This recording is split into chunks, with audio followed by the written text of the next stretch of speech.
Oh god, is this on the drugs game, Lamau? How a $20 game destroyed the entire AAA industry. On March 24th, 2025, Schedule 1 was released on Steam. No marketing, no warning, just... Have you It's streamers. It's streamers, man. heard of this new indie game from a one-man dev team that's gotten crazy popular lately? We're back at it again with another video, Schedule 1. It's funny because streamers will play whatever's popular, so it is just a self-fulfilling cycle of like, oh, this is popping off, I'll get views if I play it, and then that in turn makes the game even bigger. I didn't expect to find this same sense of cozy escapism in a game about manufacturing and selling drugs in a grimy city, but with Schedule 1, that's exactly what I got. Schedule 1. Also, anything Queso touches will just instantly go viral, like no matter what. And he's mostly known for playing horror games, so when he plays a non-horror game that has multiplayer, like people are going to jump on that. Is a game about friendship. It's about making connections. It's about starting from the bottom and working your way up. It's a game about drugs. When I first wrote this episode, Schedule 1 was one of the most played games Nearly half a million all-time peak. on Steam, with over 200,000 concurrent players. Friend slop. I remember seeing that tweet. It was just the most bitter thing I've seen in my life. But even after a month, Schedule 1 is still one of the highest selling games on Steam. It was released in the same week as the greatly anticipated Assassin's Creed Shadows. Okay, greatly anticipated. Let's dial that back a bit. I don't think Assassin's Creed Shadows was greatly anticipated. And it not only outperformed it, but destroyed it. How did this happen? How did a game with an estimated $400 million budget get outshone in sales, attention, and overall enjoyment by a drug dealing? Literally money. I'm guessing Schedule is like a third of the price of like a AAA game. Game made by one. Like people need to understand, like even like in like today, no one has money. Literally no one does. Single developer.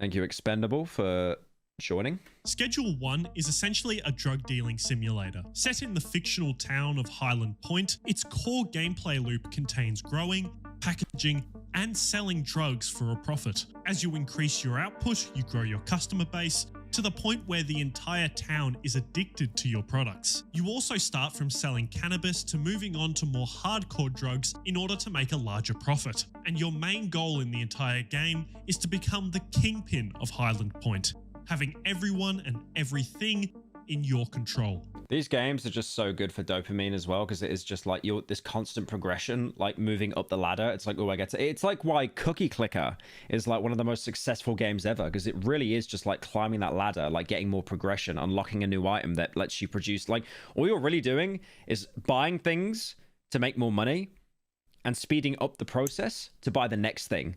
But like we love it. Our brains are just like hard coded to love that kind of stuff. When reading that aloud, it sounds like the game is pretty serious. But what makes this game so inviting is that even with a subject as heavy as drugs, it doesn't take itself seriously at all. This game takes the basic idea that goes all the way back to Drug Wars, the game we all I like how he had 5 pistols in his inventory. had on our TI-86 calculators back in the day, and it combines it with a crafting game and Grand Theft Auto. Kind of a first-person GTA Chinatown Wars, only you're not just selling drugs, you're also manufacturing them. Everything's a little exaggerated owing to the cartoonish characters, and while the graphics aren't going to blow everyone away, they're honestly more consistent and solid than you often get with these one-man indie Me in 5 months. games. But this carefree style shouldn't discredit how seriously this game commits to the bit. A fun detail in the game is that certain drugs will create different visual effects on the customers, like making someone glow, getting them electrocuted, or even removing one of their eyes to make them look like a cyclops. Just looks like a Rick and Morty character now. And the drug dealing process is only one facet of the game. It has a police system, pickpocketing, cars, skateboards, money laundering.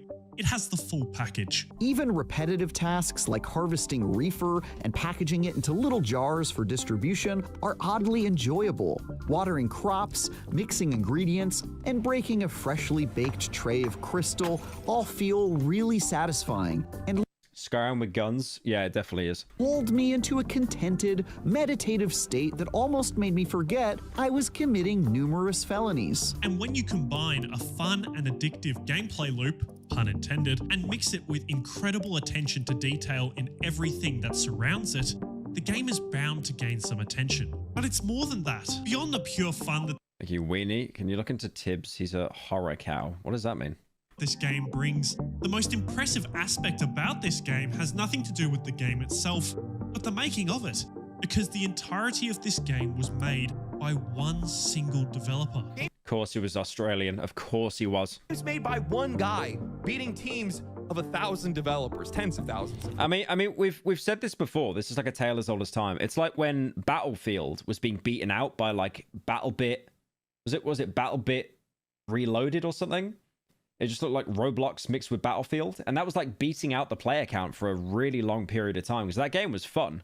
We're going to count Ubisoft in this conversation. BattleBit Remastered, was that it? The game's biggest strength when it comes to the virality that it has achieved is that right now, indie game developers are providing players with the best experience in the entire gaming industry. First of all, indie games are games developed independently of major publishers, meaning the indie game creators retain complete control over their projects. This means that although indie developers want their game to sell well to earn a living, because there isn't any pressure to make a giant return on investment, their greatest motivation is their passion for making games. Indie developers can afford to be more player friendly because they don't have these investors hanging over their heads and these massive budgets. And this is the first aspect in which indie games are doing right by gamers. Why players connect with this dynamic so much is that it adds a level of authenticity and personal touch to the playing experience. If a certain Also streamers and YouTubers. Let's not ignore the elephant in the room here. Come on. detail doesn't look the best, many other developers at bigger studios might have the attitude of good enough.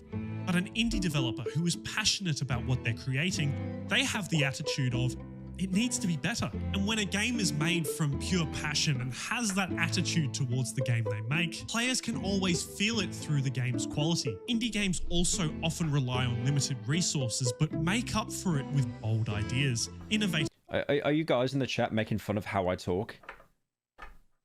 I said YouTubers and streamers. I said it correctly. What? Gameplay and a willingness to take risks that bigger studios might shy away from. This allows new releases to stay fresh, and they are able to push the boundaries of what is possible in games. But like I said, AAA gaming has been in decline for some time. Oh, sorry I don't talk like an American. I can do this the entire stream if you want. I sound like the Hawk Tuah girl. But like I'm speaking completely normally. Meds. Meanwhile, indie games have become a spawning pool for creativity and imagination. This constant movement and reinvention in indie games is what gamers love the most. Although sequels to successful games can also be very enjoyable, gamers will always yearn for new experiences. And dopamine. When an indie game can take a pre-existing genre and add a completely new twist on it, players will... Okay, come on, bro. You're showing Amnesia and Five Nights at Freddy's. That was the actual YouTube bait game. That without Markiplier, without PewDiePie, no one would know Amnesia. Without PewDiePie, no one would know Amnesia. Without Markiplier, no one would know about Five Nights at Freddy's.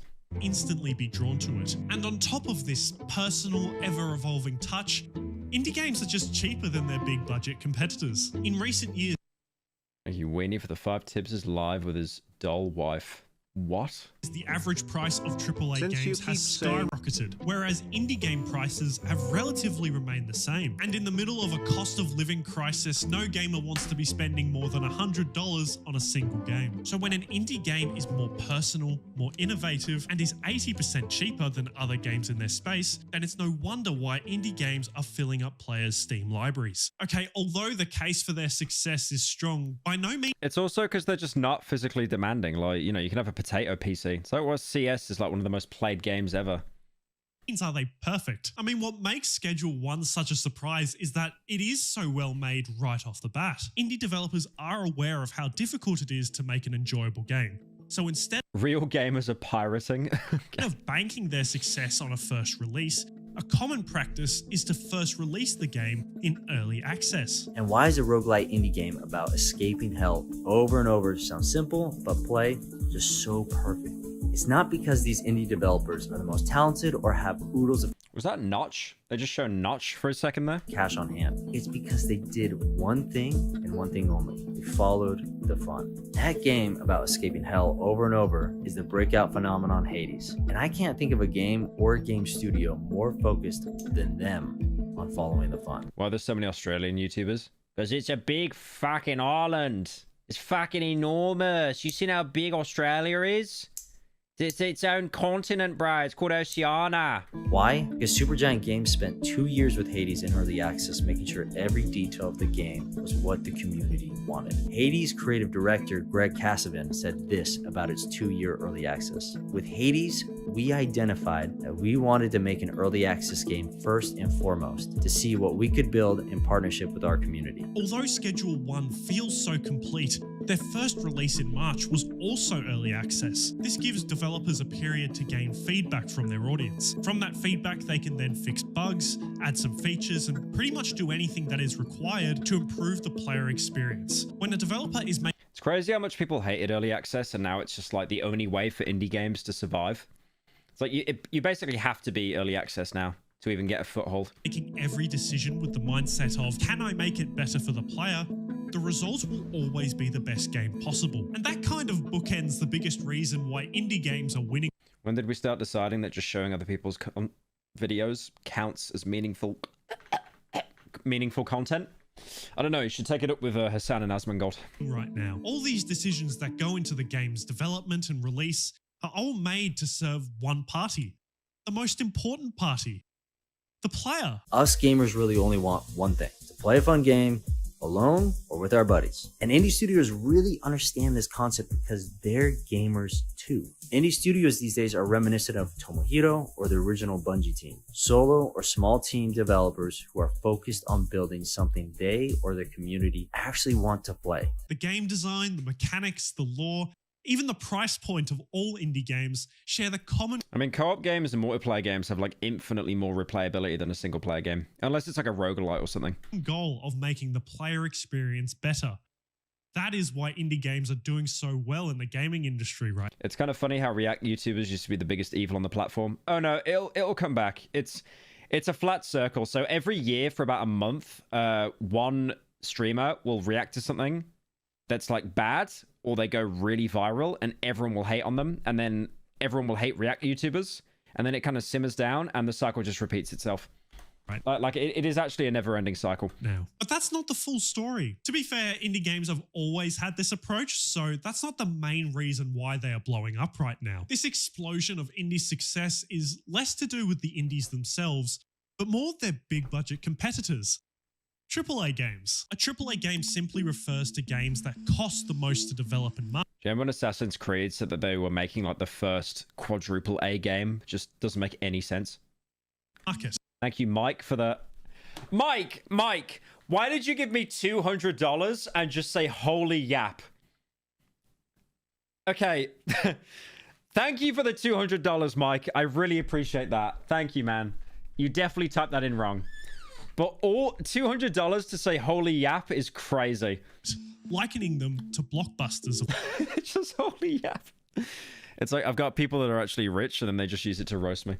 The gaming industry. Some popular Don't say he's based. He took out a loan for that. Don't call him based. AAA games include Red Dead Redemption 2, Cyberpunk 2077, and Zelda. Cyberpunk is like Skyrim, bro. I install it like every year and it's like, okay, this is the time I end up enjoying it. And then in Skyrim, I end up being a stealth archer. And then in Cyberpunk, I just end up doing non-lethal takedowns with a silenced revolver. Which all had budgets of $100 million or more. In fact, if your game costs more than $100 million in 2025, chances are it's going to be a flop. So even with $100 million worth of resources to make the best game possible... Do you remember how there was that animated short that was made all about Concord, because they were actually that committed into thinking it'd be a huge franchise? They already planned like an animation for it beforehand.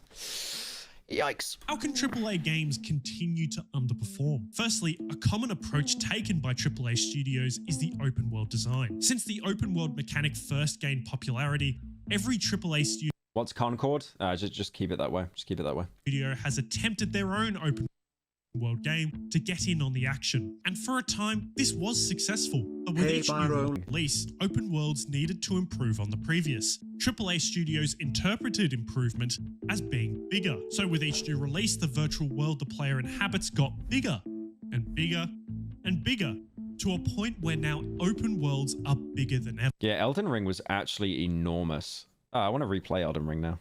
Look how small Zelda is. I laugh. Then on the flip side of that, if we were to now look at a load of the open world games that have come out over this time span, you'll see that a lot of them are fairly shallow. They have an open world that you can explore, but why explore something with no depth? But in the example of AC Valhalla, where it's a 70+ hour-long game, the open world actually does need to start being good. The story can't hold it up for 70 hours of the player's time, and even that wasn't that good in Valhalla. So because of the issue of shallowness, you end up with games like Valhalla. I like how Death Stranding is like, I'm going to upgrade myself and get like more missions so I can build zip lines to beat the game quicker. You are literally just like, you are using the money to try to beat the game quicker. That end up leaving a bad taste in your mouth for loads of these sorts of games. You're feeling as if you're being dragged. Thank you, Rando, for the 5. Mike, ask him to squat 100 times before you send the 500. Mike! Mike! through the game, and that playing them is nothing more than a chore. If a player enters a virtual world that doesn't feel alive and lived in, then they will struggle to immerse themselves completely. Every location they visit will feel like a copy and paste of the previous, which is a feeling that is also present in their overall creative direction. Take a look at this graph. It shows the top AAA games of 2024.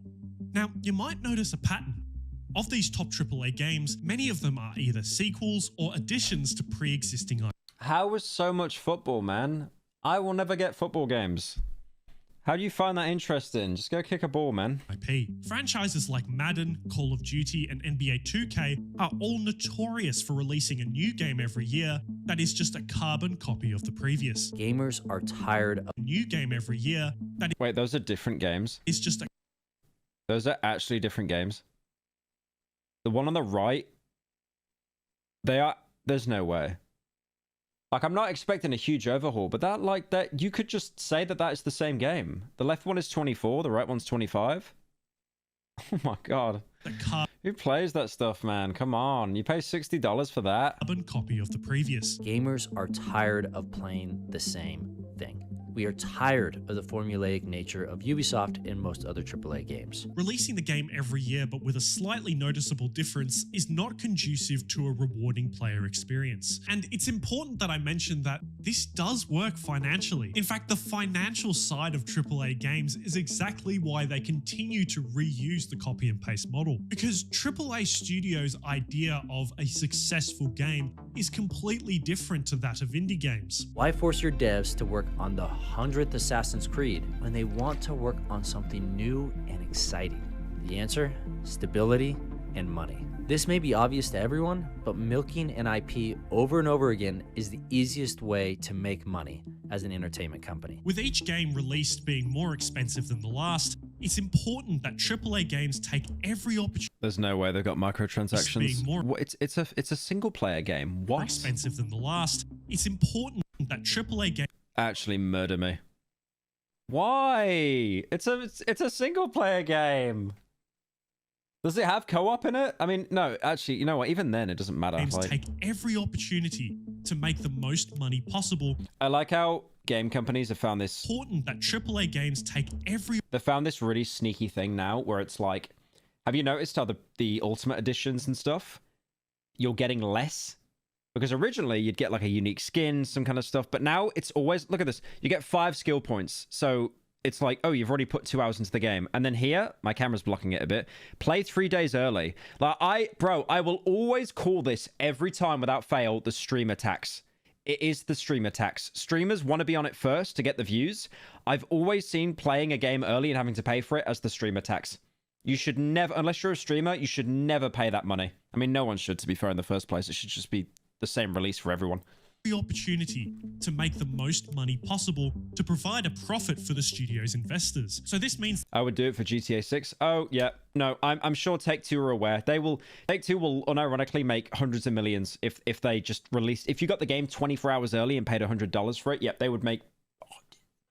I don't even want to fathom how much money they'd make. that every decision made when it comes to the making of the game, whether it be the design, mechanics, or IP, their goal is to make the most money possible. The biggest reason why this way of thinking is disliked by players is because it is all at the expense What happened to physical collector's editions? They're still around, but they're nowhere near as common because most people buy their games online now, not really in stores. I mean, I've got like some collector's stuff somewhere. I mean, I got like a Crisis 2 statue. I got the Songbird from BioShock. I got the Lance from Gears of War, the chainsaw that I've shown. Like, hang on a minute. I gotta pull this up again. For the kids. Hang on. We got some new gens that maybe they haven't seen this. Maybe they haven't seen this before. Like, look at this. It's like, you know, I love how it's like 2025, you pay $100, you get the game 3 days early. Oh my god, that's so cool. I love that. But now, back then, you'd get this. Ah! Well, how cool is that? I know I've shown this before, but some people might not have seen it. So, like, if you got the Gears of War 2 Special Edition, you got a golden lance, but my dad painted it when I was like, you know, 13 or something. He painted it all. But it's like, look at this. It's got like a handle there that you can hold. So you can hold the lance like that. It also has like a magazine that you can like take the magazine out the gun and reload it. Like, dude, you don't get stuff like this anymore. You don't. Now it's just, I paid $100 to get 5 skill points and to get a skin pack. And to get the game 3 days early. Oh my god, that's so cool. But like, yeah, I remember I got this, and then also as well, you can see maybe just on there a little bit, you get some dog tags as well. Like actual Gears of War. Well, they're called cog tags, aren't they? But they're just dog tags in the shape of cogs. But yeah, this was gold. And then my dad painted it. He painted it all like brown and silver and blue and black, that kind of thing. But yeah, you don't get stuff like that anymore. You really don't. I'll see if I can find it, actually. Hang on. But look up Gears of War 2 Golden Lancer. Let's see if I can find it. There it is. Yeah. That's what I got. That's what you got with the special edition. Isn't that crazy? Full-size Lancer over 3 feet in length. I don't think it actually... This is why I love my dad. Like, I don't actually think it made a noise, but he put a little motor inside of the Lancer, so it actually makes that rev noise when you fire it. I don't think it actually does that in the oh wait, holy soy. Let's have a look. He's soy facing. Yep, must be like 10 years old. Yep, there we go. Got a pretty cool replica. Is he stuck in the dark dimension where the colors go? Ace. So this is the... Yeah, he's got the same... So it comes another one of these to side. As you can see, it's just amazing. Like, it's just, this is in everything and sides. As you can see, like the red dot there. So look. Yeah, my the reticle on mine shattered. I lost the glass on it. Pretty cool, like that. It's first angle. Didn't get any batteries. No idea why. Maybe. And the yeah, but it's cool. It's really cool. Like, we don't get special editions like that anymore. We really should. I know you still get the physical collector's statue, that kind of thing, but it's nowhere near the same. Even though it's nowhere near the 6 same. has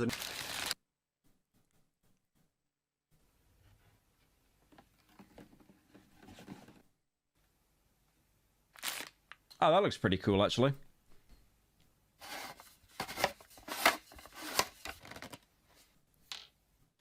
That looks really cool. Sadly, I have no nostalgia for Far Cry 6, so unlucky.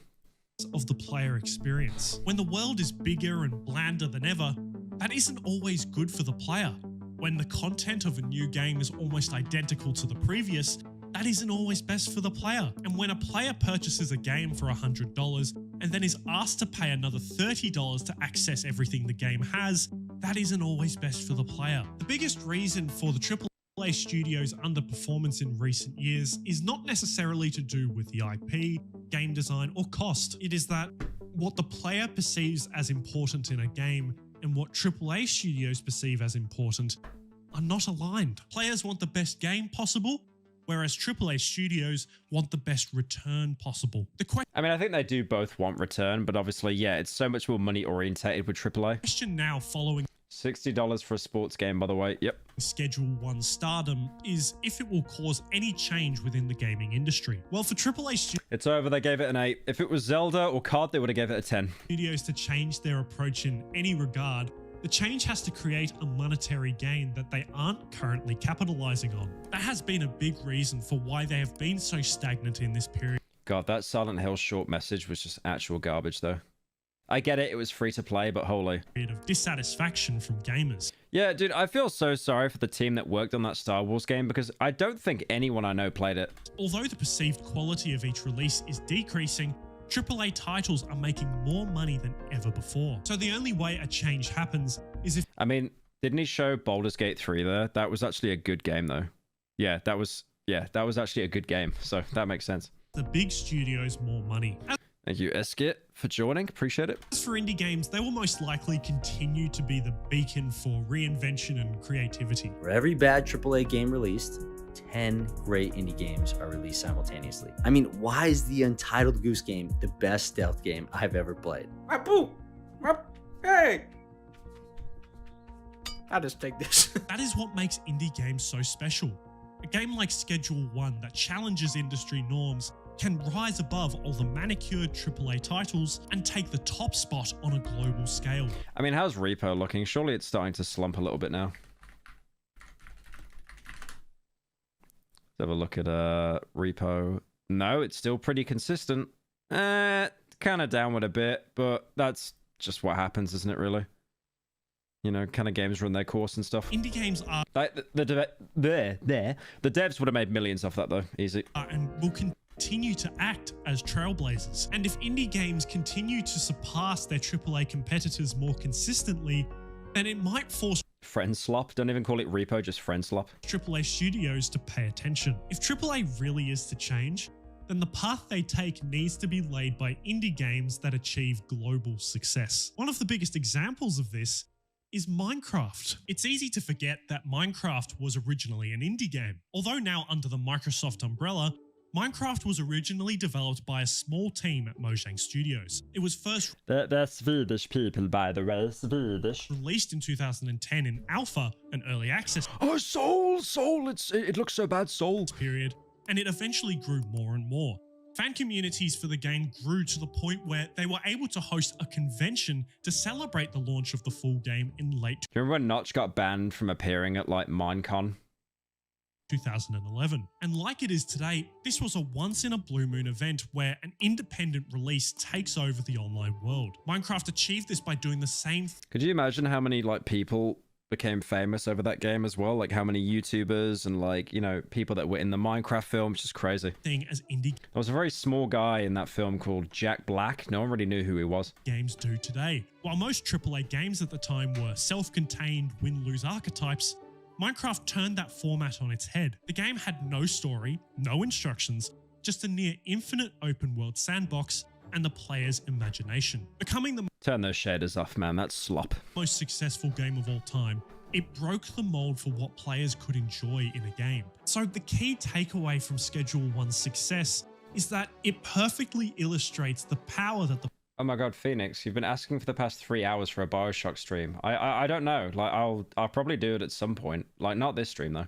player holds within the gaming industry. The passion and enthusiasm for a quality gaming experience is what drives progress within the gaming industry. Without the player, the industry ceases to exist. If AAA titles are losing their quality, players will be there to let studios know. And when an indie game provides one of the most fun playing experiences in recent years, gamers will always be there to push it further into the limelight. What a cheery little chappy. Yeah, I wonder, what's Schedule 1 looking like right now, actually? Schedule 1... Because I feel like that's being talked about less now. Yeah, it's only been out for a month. I mean, yeah, it's dropped off a bit, but again, it's like, this is what happens. But still, like, come on, like, 48,000 people playing it in the past 25 minutes? That's incredible. Damn.